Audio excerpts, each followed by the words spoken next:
पीछे मैं कुर्सी पर कितना देता होगा? कितना देता होगा? क्या है आँख में से 4:30 बज रहा है। हाँ अपने मुताबिक करिए उनके 9 बजे बोलिए प्रेम से श्री सद्गुरु महाराज की।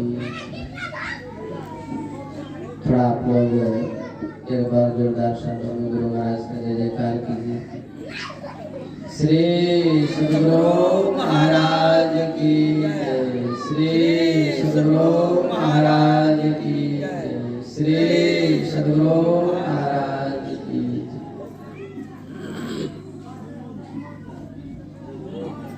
नमो नमो सद्गुरु नमो। जा सबको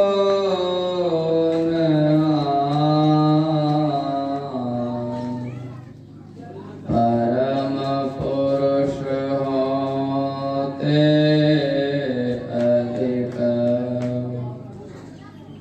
गावे संत सुजान। परम पुरुष होते अधिक गावे संत सुजान।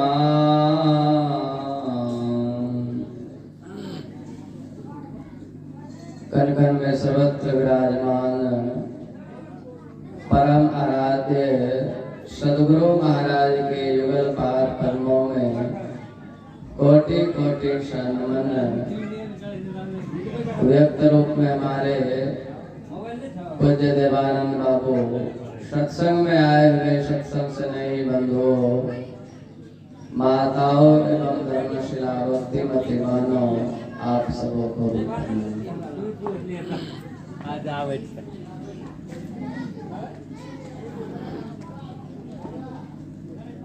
क्या नाम है घर वाला का? ऐसे का कौन करता हम बाबा बच्चा का नाम बाकी वीडियो। बोलिए प्रेम से श्री सद्गुरु महाराज लड़का के नाम कुमोद, पिताजी के नाम की। यह सत्संग किस उपलक्ष्य में हो रहा है सो आप लोगों को पहले ही विदित हो चुका है। हमारे कुमोद बाबू जो है उनके पूज्य पिताश्री जो है अब इस संसार में नहीं रहे। उन्हीं की जो है सो पुण्यतिथि के उपलक्ष्य में यह संतवा सत्संग का आयोजन हो रहा है।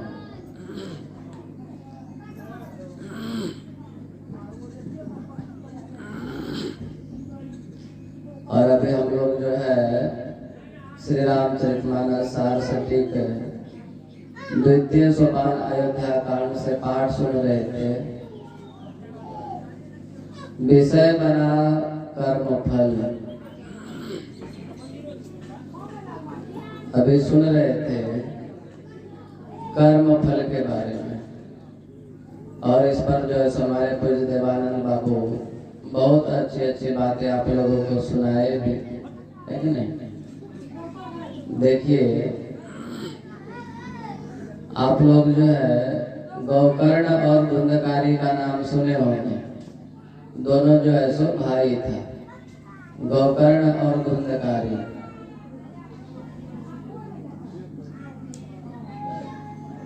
उनका पिताजी का नाम क्या था? आत्मदेव। आत्मदेव जी महाराज जो थे उनको पहले एक भी संतान नहीं था। आत्मदेव जी महाराज को जब एक भी संतान नहीं हो रहा था तो वह आत्मदेव जी महाराज गए किसी महात्मा जी के पास एक दिन, और महात्मा जी के पास गए तो महात्मा जी का सेवा सत्कार किए। तो महात्मा जी जो है सो प्रसन्न होकर के पूछते हैं कि कहो तुम्हें क्या चीज की कमी है। तो आत्मदेव जी महाराज बताते हैं अपना दुखड़ा जो है सो। तब जाकर के वह महात्मा जी उसे एक फल देते हैं और कहते हैं मैं महात्मा जी आत्मदेव जी महाराज से जाओ ये फल ले जाकर के अपनी पत्नी को जो है सो खिला देना है, तुम्हें संतान हो जाएगा। अब आत्मदेव जी महाराज जो है सो फल लेकर के घर आए और अपना वह जो फल लाया था पत्नी को दिए। उसके पत्नी जो थी धुंधली, वह उस वक्त क्या देखती है, उसकी बहन जो थी धुंधली की, उस वक्त जो है सो उसके भी पेट में बच्चा पल रहा था। धुंधली को जो है उसकी जो बहन थी धुंधली की, वह भी रहती थी यहीं पर। तो जैसे पता चला कि इसको जो है सो फल खिलाने वाला है, तो धुंधली की जो बहन थी इसके कान में इतना भर दिया जो है सो तुम फल मत खाओ, ऐसे होता है, ये होता है, वो होता है, गड़म बिगड़म वगैरह वगैरह जो है सो बहुत सारा चीज उसके कानों में भर दिया। इतना भर दिया कि उसका दिमाग ही चेंज हो गया। परिणाम क्या हुआ, वह धुंधली क्या करती है, उसको जो फल ला करके दिया गया था खाने के लिए, वह धुंधली क्या करती, उस फल को ले जा करके गाय को खिला देती है और खुद जो है सो बहन के साथ चली गई बहन घर में। और उसका जो पति था आत्मदेव जी महाराज, उससे कह दिए कि अब जो है सो संतान हो जाएगा तब उधर से लौटेंगे, है कि नहीं। बहन के घर में जाकर के रहने लगी। रहते रहते उसकी जो बहन थी उनको संतान होता है, उसको भी उधर संतान हुआ। और इधर जो है सो घर में जो गाय को फल खिला दिया था, वह गाय भी जो है सो एक बच्चे को जन्म देती है। तो वह जो है सो धुंधली जो थी वहां से उस बच्चे को लेकर के आती है और आकर के आत्मदेव जी महाराज से जो है सो कहती है यही संतान है कि नहीं, जबकि वो उसका संतान है तो उसकी बहन की थी। फिर भी कहती है धुंधली जो है कि यही संतान है। और इधर जो वो फल जो है महात्मा जी का जो गाय को खिला दिया गया था, उससे जो संतान उत्पन्न हुआ था गाय का पेट से, उसका नाम क्या आप लोग जानते हैं ना, उसका नाम है गौकर्ण, क्योंकि गाय के पेट से उसका जन्म हुआ था। और उधर जो धुंधली अपनी बहन का बच्चा को उठा करके लाई थी, तो सब कोई विचार किया ये धुंधली का जो है सो संतान है, तो इसका नाम क्या रखा जाए। धुंधकारी माँ का नाम पर जैसे दोनों का नाम मिल जा रहा था, तो माँ का नाम पर जो है सो उसका संतान का नाम रख दिया धुंधकारी। और उधर गौ का पेट से जो जन्म लिया तो उसका भी नाम रख दिया गौकर्ण। दोनों जो है सो धीरे धीरे बड़े होते जा रहे हैं। अब बड़े थोड़ा सा जहाँ हुए, परिणाम ये हुआ कि वह धुंधकारी जो था, जो धुंधली की बहन से हुई थी, वह इतना खुरपात निकला, इतना अत्याचारी निकला, रात दिन जो है सो चोरी डकैती बदमाशी ये वो यही सब उसका धंधा था। और वह महात्मा जी जो फल ला करके दिए थे खाने के लिए धुंधली को, और वह फल जो गाय को खिला दी, गाय से जो संतान हुआ वह गौकर्ण जी महाराज, वह गौकर्ण जी महाराज कितने बड़े ज्ञानी हुए, इतने बड़े धर्मात्मा हुए कि मत पूछिए। वह रात दिन पूजा पाठ में जो है सो ध्यान भजन में सत्संग में लीन रहता था, और धुंधकारी रात दिन जो है सो पाप कर्म करने में लिप्त रहता था, है कि नहीं। परिणाम ये हुआ कि पाप करते करते एक दिन जो है धुंधकारी का राम नाम सत्य हो जाता है। वह पाप कर्म कर रहा था, पाप कर्म करते करते जो उसका राम नाम सत्य हो गया। परिणाम क्या, वो मरने के बाद में जो है वह भूत बन गया, है कि नहीं। वह मरने के बाद भूत बन गया, और जब भूत बना तो गौकर्ण जी महाराज जो है उसके नाम से जाकर के गया में पिंडदान कर दिए। पिंडदान करके बढ़िया से एकदम लौट गए घर। घर जैसे लौटे, रात्रि हुई तो वह धुंधकारी जो था प्रेत के रूप में आकर के घर में जो पूरा रोता था, पूरा चिल्लाता था। तब गौकर्ण जी महाराज पूछते हैं कि तुम कौन हो, क्यों रो रहा है। तब उसका भाई कहता है धुंधकारी जो है कि मैं जो हूँ मैं धुंधकारी हूँ, मैं आपका भाई हूँ, मैं प्रेत योनि में चला गया हूँ। तब गोकर्ण जी महाराज कहते हैं, अरे तुम्हारे नाम से गया में मैं जाकर के पिंड दान कर दिया और फिर भी तुम जो है सो प्रेत का प्रेत ही रह गया, है कि नहीं? क्या कहता है, तुम्हारे नाम से गया में जाकर के पिंड दान कर दिया और फिर भी जो है तुम प्रेत का प्रेत ही रह गया, ऐसा क्यों? तब धुंधकारी कहता है कि भैया गया में जाकर के हजारों बार अगर यदि पिंड दान कीजिएगा तो भी हमें प्रेत योनि से मुक्ति नहीं मिलने वाला है।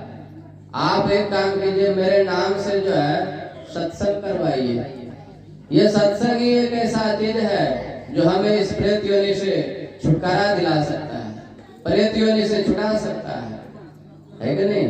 तब जाकर के धुंधकारी के कहने पर गोकर्ण जी महाराज जो है 7 दिवसीय जो है सो सत्संग करवाए, कथा करवाए। 7 दिन का जब कथा करवाए, वहां पर जैसे 7 पोर वाला बांस जो है सो गाड़ दिया गया था। और जैसे सत्संग चालू हुआ, पहला दिन सत्संग चालू हुआ, तो बांस जो गाड़ा गया था 7 पोर वाला, पहला दिन का सत्संग समाप्त हुआ, वह बांस का एक पोर जो है सो पूरा फट गया। लेकिन ऐसे कर्म से 7 दिन सत्संग हुआ और परिणाम क्या हुआ, 7 पोर फटा।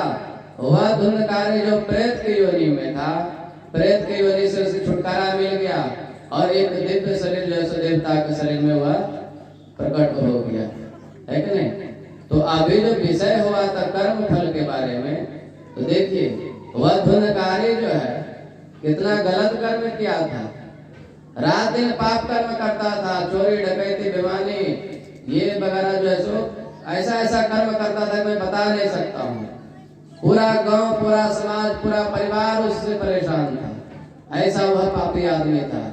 ऐसे पापी आदमी भी जब प्रेत की योनि में चला गया, तो ऐसे पापी आदमी को भी ये सत्संग जो है प्रेत योनि से छुटकारा दिला दिया। और प्रेत योनि में गया क्योंकि उन्होंने पाप कर्म किया था। और ठीक उसी का भाई देखिए गोकर्ण जी महाराज कितने बड़े संत हैं, भगवान के भक्त हैं। आज कितना इज्जत के साथ, कितना प्रतिष्ठा के साथ जो है, कितना मान के साथ, सम्मान के साथ जो है सो गोकर्ण जी महाराज का नाम लिया जाता है। उतना धुंधकारी का नाम लिया जाता है? नहीं लिया जाता है। तो हम आप लोग भी अगर गलत कर्म करेंगे, परिणाम वही होगा धुंधकारी वाला। अच्छा कर्म करेंगे तो परिणाम होगा गोकर्ण जी महाराज के जैसा, है कि नहीं? इसलिए सबों को सदैव चाहिए कि उत्तम से उत्तम कर्म करें। हमसे ऐसा कर्म न हो जाए कि अगला को मेरे कारण जो है कष्ट हो जाए, है कि नहीं?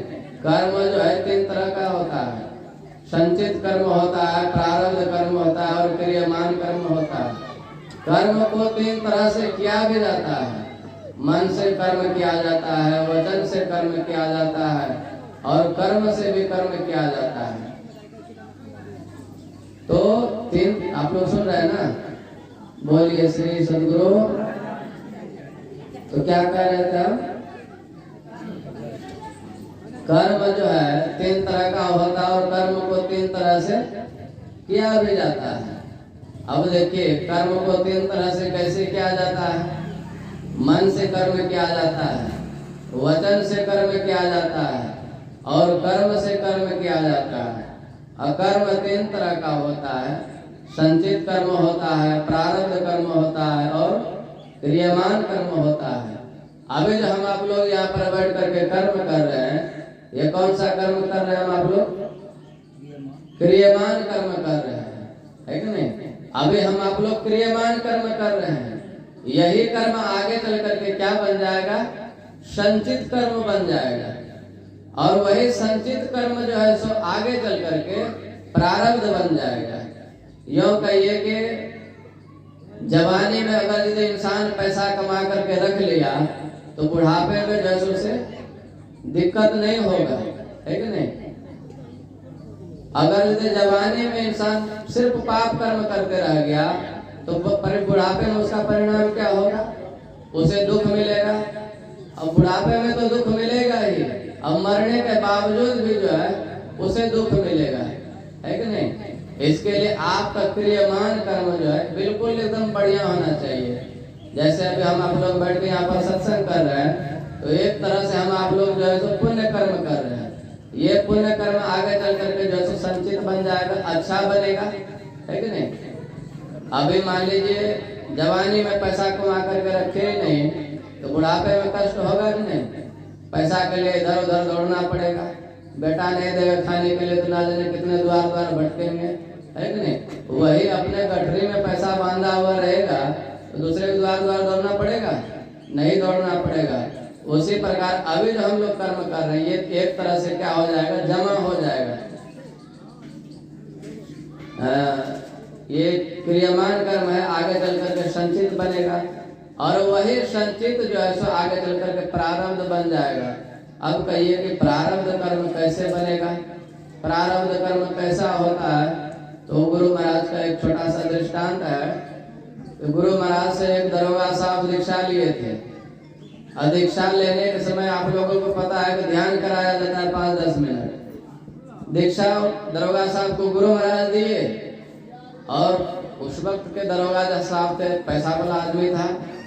दीक्षा गुरु महाराज दिए और उसको उस वक्त जो है 10-15 मिनट ध्यान गुरु महाराज करवा रहे।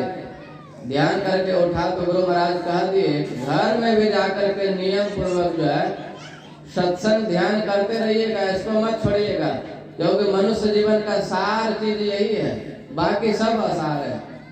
लेकिन कहते हैं ना, हास विलास मदन मद मादे ऐस का झूला झूले, नाम हरि का लिया न मुख से धन के मद में फूले। हुआ इतने बड़े धनी व्यक्ति थे, धन का उसको इतना अभिमान था, इतना अहंकार था। दीक्षा लेकर के जो घर गया, जीवन में कभी दोबारा ना सत्संग किया ना ध्यान किया। तो इससे क्या हुआ, उसका क्रियामान कर्म जो है खराब हो गया। क्रियामान कर्म जैसे खराब हुआ तो उसका संचित भी खराब तो हो गया, और संचित अगर यदि उसका खराब हुआ, परिणाम क्या हुआ, उसका प्रारब्ध भी जो है खराब हो गया।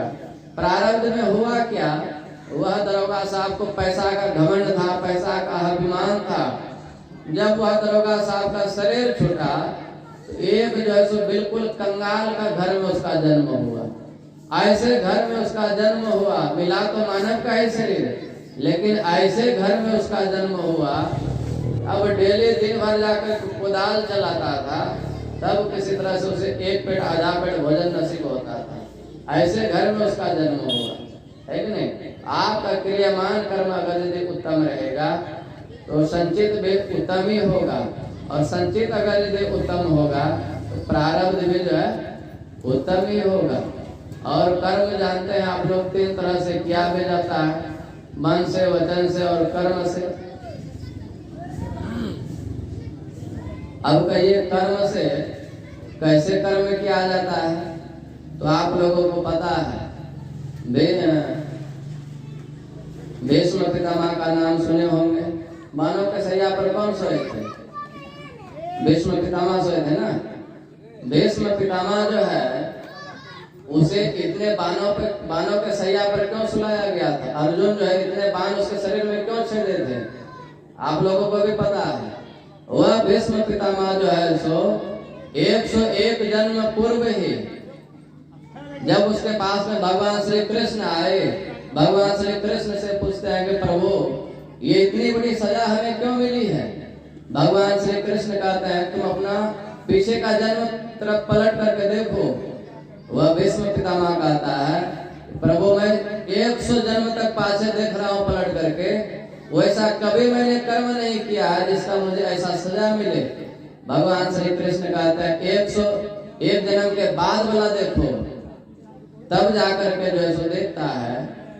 101 जन्म पीछे का जब देखता है तो देखता है कि कहीं से रथ से जा रहा था, रास्ते में सर्प आ गया था, तो सर्प को उठा करके वह क्या किया था, एक बबूल का जो वृक्ष होता है ना उसके ऊपर में फेंक दिया था। तो बबूल का जो वृक्ष होता है उसमें बहुत सारा कांटा होता है, तो सर्प जो था उसका पूरा शरीर में कांटा जो है सो छिद गया था, कांटा गड़ गया था। परिणाम क्या हुआ, तड़प तड़प करके वह सर्प जो है सो उसी वृक्ष के ऊपर में ही मर गया। 101 जन्म पीछे वैसा कर्म उससे हुआ था, और उसका सजा देखिए 101 जन्म के बाद मिला, है कि नहीं? उसका क्रियामान कर्म क्या हुआ था? गलत हुआ था, और प्रारब्ध भी जो है गलत हुआ कि नहीं? तो ये कर्म से कर्म होता है। कर्म से आप ये पाप कर्म कर सकते हैं और कर्म से उत्तम भी कर्म कर सकते हैं। अब कहिए कर्म से उत्तम कर्म कैसे करेंगे? आप लोग जानते हैं, दुर्वासा ऋषि जो है एक बार सरोवर में स्नान कर रहे थे, और पहले के बड़े बड़े संत जो होते थे, बड़े बड़े महात्मा जो होते थे, इतने सारे कपड़ा वगैरह नहीं पहनते थे, सिर्फ नंगोटी पर रहते थे। 2 पट्टा वाला जो नंगोटी होता है, नंगोटी पर रहते थे। वह दुर्वासा ऋषि जो है नदी में स्नान कर रहे थे। स्नान करते करते क्या हुआ, वो नंगोटी को जो खींच रहा था ना, तो खींचने के क्रम में उसका नंगोटी का एक पल्ला जो है सो पानी में बह गया। अब पानी में जो बह गया तो परिणाम ये हुआ कि वह बेचारा शर्म के मारे पानी से बाहर नहीं हो पा रहा था, और उधर से जो सो द्रौपदी अपने सखी सहेली के साथ आती है, और आकर के जैसे नदी की तरफ बढ़ती है तो देखती क्या है कि नदी में तो दुर्वासा ऋषि स्नान कर रहे हैं। द्रौपदी वहां पर बैठ करके इंतजार करती है, वहां से स्नान करके निकलेंगे, उसके बाद हम लोग जाकर के स्नान करेंगे। बहुत देर तक द्रौपदी इंतजार करती है, लेकिन वह महात्मा जी जो है स्नान करके बाहर नहीं निकल रहा है, ज्यों का त्यों पानी में खड़ा है। अब शर्म के मारे कह भी नहीं सकते हैं किसी से ऐसे अवस्था में, कि नहीं? लेकिन वह द्रौपदी जो थी कोई साधारण स्त्री नहीं थी, वह भी बड़ा महान स्त्री थी। वह द्रौपदी उसके मन की बातें समझ गई, और द्रौपदी जैसे जैसे पानी का धार उधर से इधर आ रहा था, ऊपर से नीचे की ओर आ रहा था, वह द्रौपदी जो है सो ऊपर की तरफ गई, और वहां जाकर के वह क्या करती है, उसका जो साड़ी था, साड़ी का एक पल्लू फाड़ी, और वहां जाकर के जिस जहाँ परमात्मा जी खड़े थे उसे ठीक उसके सीधे में जो है सो पानी में घुस करके वह साड़ी का पल्लू को जो है वहां से बहा दी पानी में। वह पल्लू जो है सो पानी में बहते बहते आए, और दुर्वासा ऋषि का उस पर नजर पड़ा, तो जो है सो उस पल्लू को उठाया, उसके बाद लंगोटा बंद करके फिर पानी से बाहर निकला, है कि नहीं? तो देखिए ये क्या हुआ, कर्म से भीष्म पितामह से पाप कर्म हो गया था, और ये कर्म से द्रौपदी से जो है पुण्य कर्म हो गया। तो कर्म से भी पाप और पुण्य आप कर सकते हैं। ए बच्चा सब,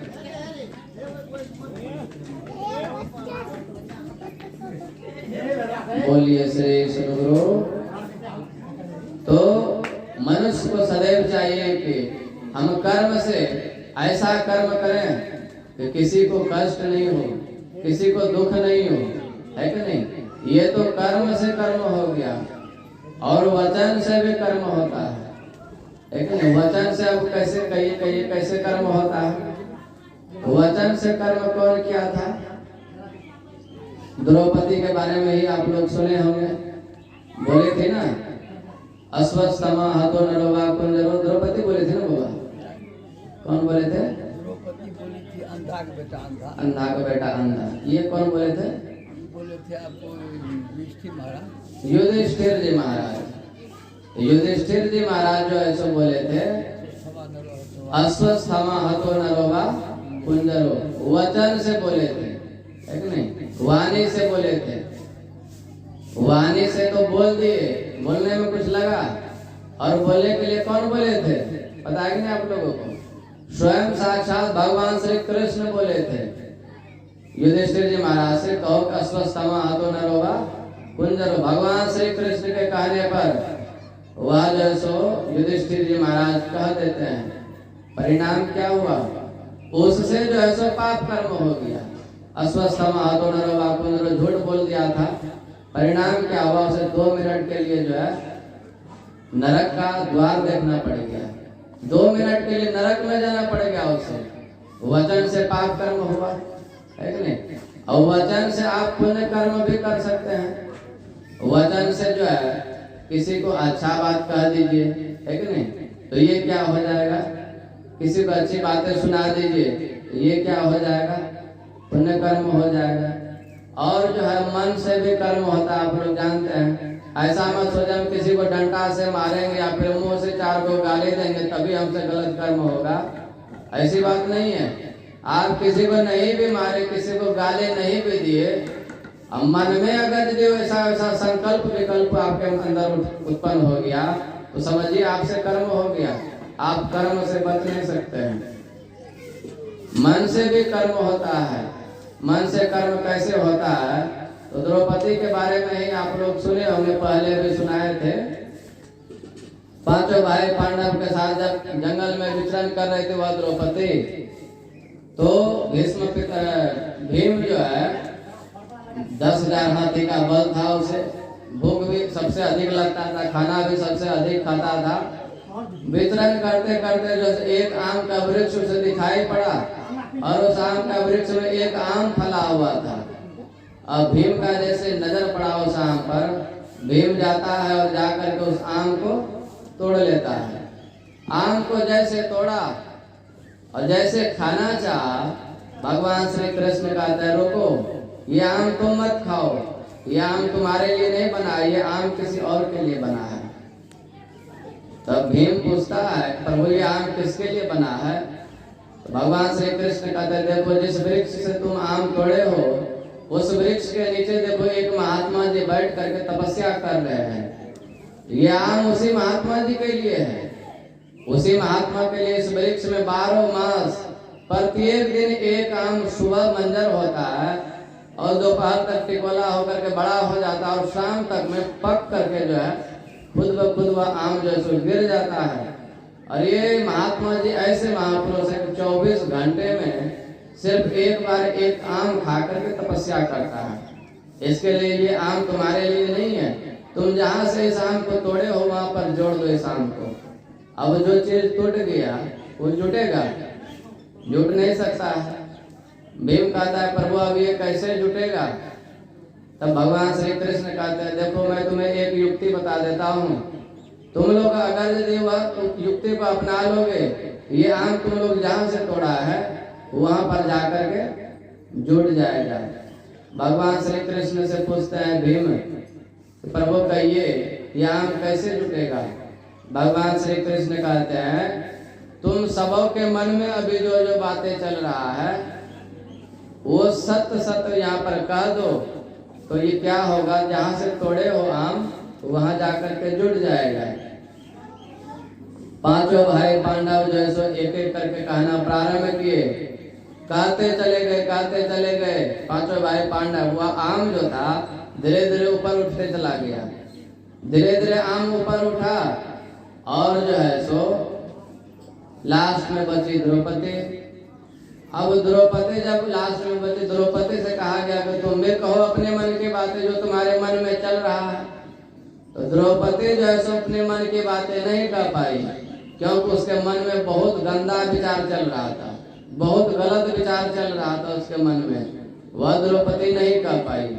द्रौपदी जो है सो वहां पर झूठ बोल गई। परिणाम क्या हुआ? जो आम ऊपर उठा हुआ था वह पुनः धड़ाम से नीचे आकर के जमीन पे गिर गया। अब जैसे जमीन पर गिरा तो भीम को बड़ा गुस्सा हुआ। भगवान श्री कृष्ण कहते हैं ठहरो, अभी भी एक चांस है, एक मौका है, अभी भी अगर यदि तुम लोग अपने मन की बातें सच सच कह दो, ये आम जहां से टूटा है वहां जाकर के पुनः जुट जाएगा। पुनः 5 भाई पांडव कहना प्रारंभ किए और वह आम जो है सो उठते चला गया। लास्ट में बची द्रौपदी। बोलिए श्री सद्गुरु। लास्ट में बची द्रौपदी। तो द्रौपदी जो बची थी एकदम शर्म के मारे एकदम मुंह ढक लेती है, क्योंकि उसके अंदर में विचार ही बहुत गंदा चल रहा था, कह नहीं पा रहे थे खुल करके, मुंह ढक लेती है शर्म के मारे। और तब जाकर के समझ गए कि हमको अब कहना ही पड़ेगा, नहीं कहेंगे तो हो सकता है मेरा यहाँ पर खैर नहीं है। एकदम से मुंह ढक करके क्या कहती है कि मेरे मन में अभी यही चल रहा था, 5 भाई पांडव मेरा पति तो था ही, कर्ण भी बड़ा बलशाली है, बहुत बड़ा योद्धा है, वह भी अगर यदि मेरा पति हो जाता तो कितना सुंदर होता। देखिए पांचों भाई पांडव उसका पति है और सोच किसके बारे में सोच रही है? कर्ण के बारे में, है कि नहीं? मन में सोच रही थी, कर्म से तो नहीं की थी, ना उसके पास गए थे, मन में वैसा संकल्प कर रहा था मेरा वह भी पति हो जाता कर्ण जो है तो कितना सुंदर होता। परिणाम क्या हुआ? पाप हुआ था कि नहीं? उससे वहां में नहीं जुट रहा था और जैसे मन की बातें सत सत कहते सत पर वो आ गई, वह आम जहां से टूटा था वहां जाकर के जुट गया। तो मन से भी जो है पाप कर्म होता है और मन से भी जो है किसी के बारे में आप अच्छा सोच रहे हैं, किसी का बारे में आप भला सोच रहे हैं तो पुण्य कर्म हो जाता है। इसलिए मनुष्य को सदैव चाहिए कि पुण्य कर्म करें।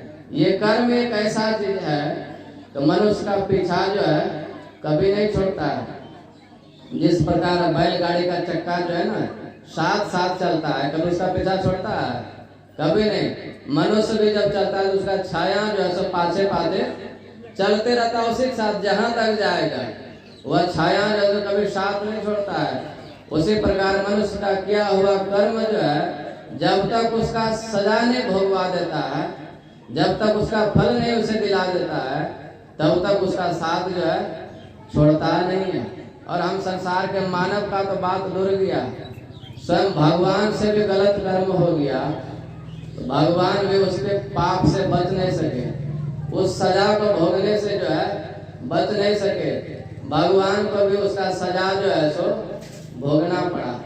आप लोग जानते हैं ना भगवान श्री राम से क्या हुआ था? भगवान श्री राम जब माँ सीता की खोज में जंगल जंगल विचरण कर रहे थे तो विचरण करते करते क्या हुआ था कि रास्ते में सुग्रीव से मित्रता हो गई थी, है कि नहीं?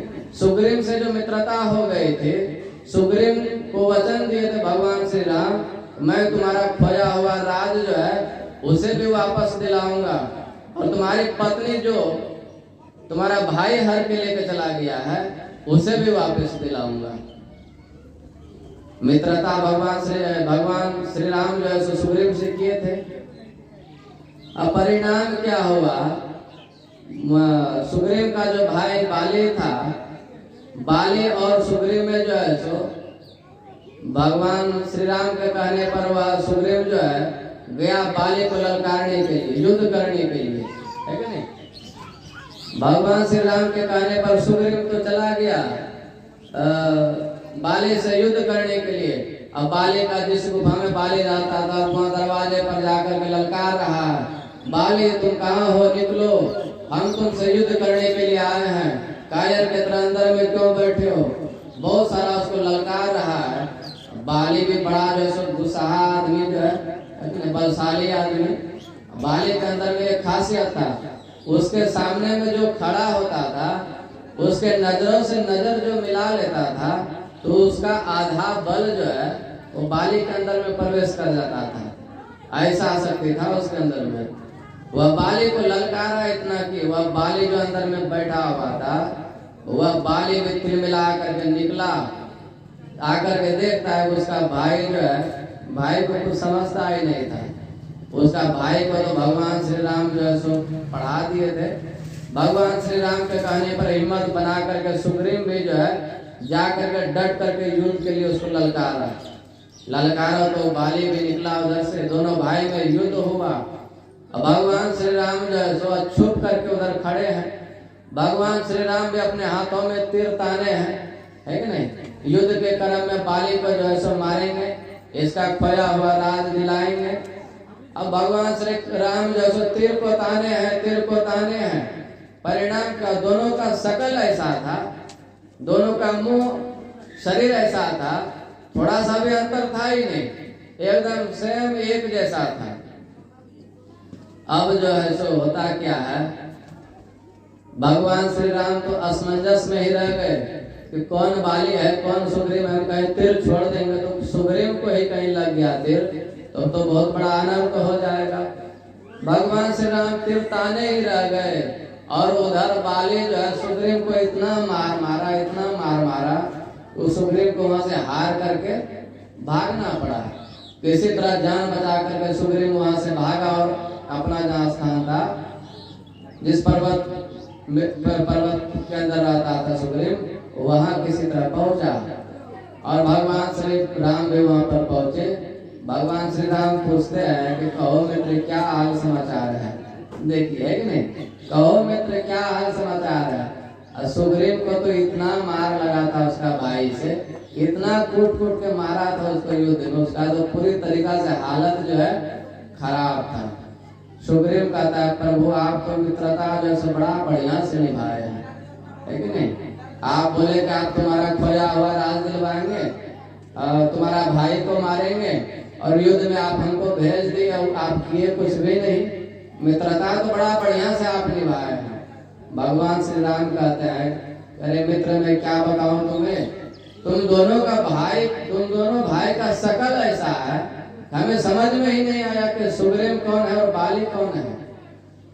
एक काम करो, अब तुम पुनः जो है जाओ युद्ध के लिए, पुनः जाकर के बाली से युद्ध के लिए ललकारो। सुग्रीव कहता है प्रभु अब हमसे ये काम होने वाला नहीं।